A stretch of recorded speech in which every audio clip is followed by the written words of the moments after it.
Isa sa mga pangunahing sanhi ng pagkamatay ng mga Pilipino ang sakit na tuberculosis o TB. Ano ang TB? Bacteria po siya. Mycobacterium tuberculosis. Kung ito na ang huling minuto ang ito sa tabi mo ko lang habang buhay sa atin. Bitin ng habang buhay sa akin. Ibibit ako ang pag-ibig sa'yo. Kahit kulay na hindi pa nakita ng mata mo, tila mag-ibig ng lahat. Kung ipahiram ko ng ito, malalaman sa biro at tingin ko sa'yo.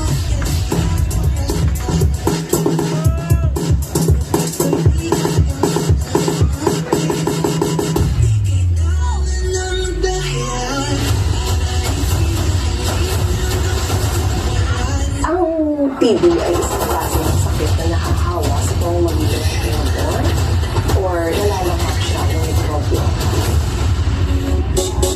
Marami sa Pilipinas may TB.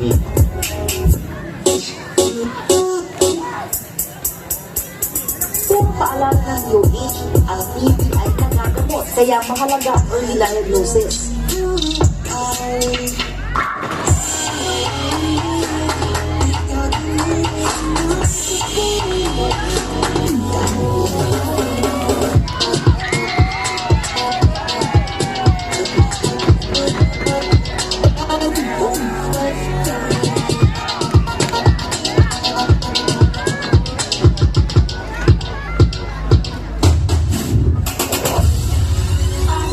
Libre ang test at gamutan ng TB sa mga health centers.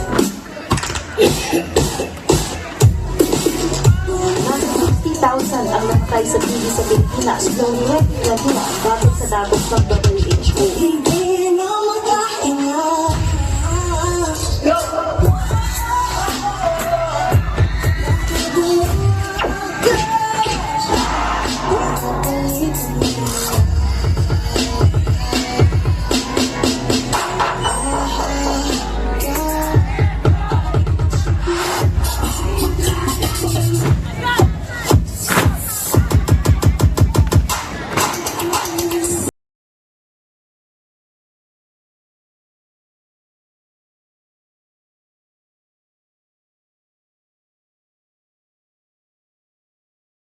Ang tibig, pag ito ay nabayan, mauuwi sa kamatayan.